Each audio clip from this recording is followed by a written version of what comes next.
Some people definitely have a very fixed view of themselves. You know what? Oh, I would do this. I wouldn't do this. I might do this. I wouldn't consider this. And I think lots of people think they're safeguarding their career. You know, if they don't do this, they turn down this thing because they think it might not be good for their reputation, or it might, somehow devalue their brand, this kind of a thing. Whereas my idea was always just like, if they're going to pay you, give it a whirl.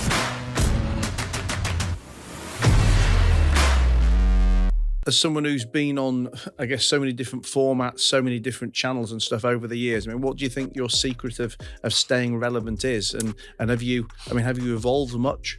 It's a very good question. And honestly, I don't really know the answer, because I do know of many people along the way. Because I got my own show in 94. I've been on television pretty consistently since about 92 or 91, something like that.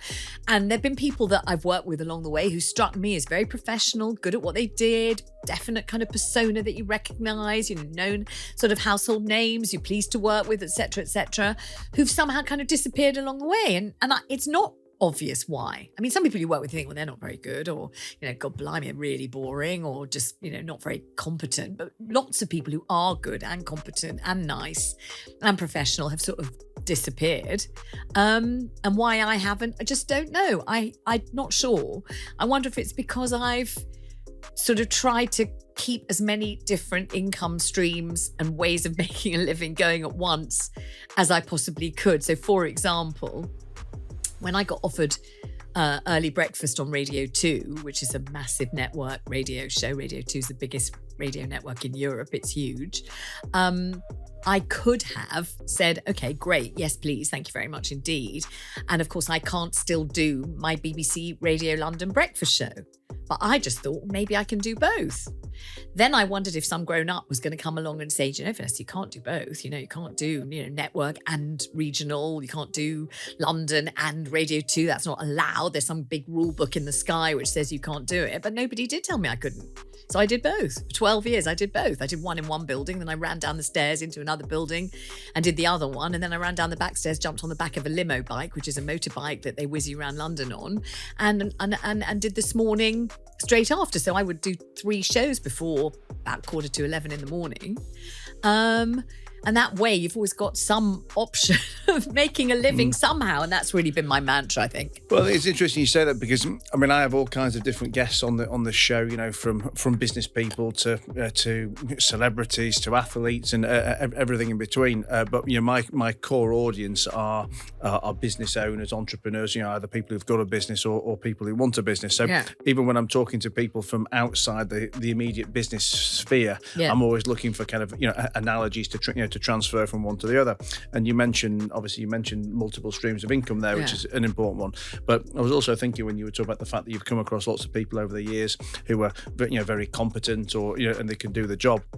But I think as well, from a business perspective, I think that having this competence to do the job, having the talent, for me, that goes without saying. Well, obviously there's plenty of people out there who are incompetent, but if you're trying to climb the ladder, if you're trying to make more money, people go, oh, well, I'm really good at my job, I'm really talented. Well, for me, that is the base level. And then all the other things that come on top in terms of, how hard you're going to work, how much you're going to network, how many, let's say, how flexible, varied and stuff are you going to be.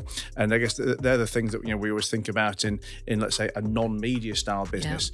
But for the people that you've seen over the years who've lasted longer, or maybe haven't lasted as long, I'm not trying to put words into your mouth, but do you, some of the examples I've given there, like, you yourself, you've tried different formats, you've worked harder, you've done more. I would imagine that some of the people who have been, let's say, very good at the job or been successful for a point of time, maybe they're just, a lazy or arrogant, let's say, face. They want to be a celeb and they do their bit, but they start work and stop work. They don't go that extra mile to try and keep working and be flexible. Possibly. I don't know, because you never know what they've been offered and what they've turned down. Some people definitely have a very fixed view of themselves. I would do this, I wouldn't do this, I might do this, I wouldn't consider this, I would never go near reality reality TV. That's not for me. I wouldn't, people have an idea of, and I think lots of people think they're safeguarding their career. If they don't do this, they turn down this thing because they think it might not be good for their reputation, or it might, somehow devalue their brand, this kind of a thing. Whereas my idea was always just like, if they're going to pay you, give it a whirl, and you never know what anything might lead to. That's what I always think. If they're going to pay you, show up, do it, be good at it, be on time, be polite, be clean, be sober, have done your homework, give them the respect of knowing what you're doing and what, and be good at it, but also hope that maybe they'll ask you again and pay you, and then again and pay you, and then you end up presenting the show, which I hope I'm going to do here. You see, goodbye. It's lovely having you. Thanks so much for coming. But you know what I mean? And so I suppose there will have been loads of times in my career where people will have said, what, you're schlepping all the way to, Harrogate to do this for what, £500? Why are you doing that? It's only 500 quid. Do you really need the money? And the answer is A, £500 is £500.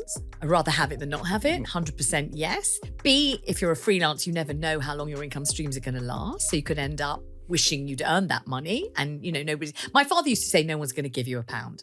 And actually, no one ever has given me £1, in truth. No one ever has, especially not my father. And so therefore, I've always felt if anyone's offering you any money and it makes sense and you come out with a profit, go and earn it. Just go and earn it. And if you're tired, sleep later or sleep on the way or whatever it is, but do go and earn the money. And also, A, you don't know who you're going to meet when you're there. You could meet somebody who's just planning a new show. You could meet somebody who wants you to write a book. You could meet somebody who wants to offer you something that you might want. It could be a connection of some kind.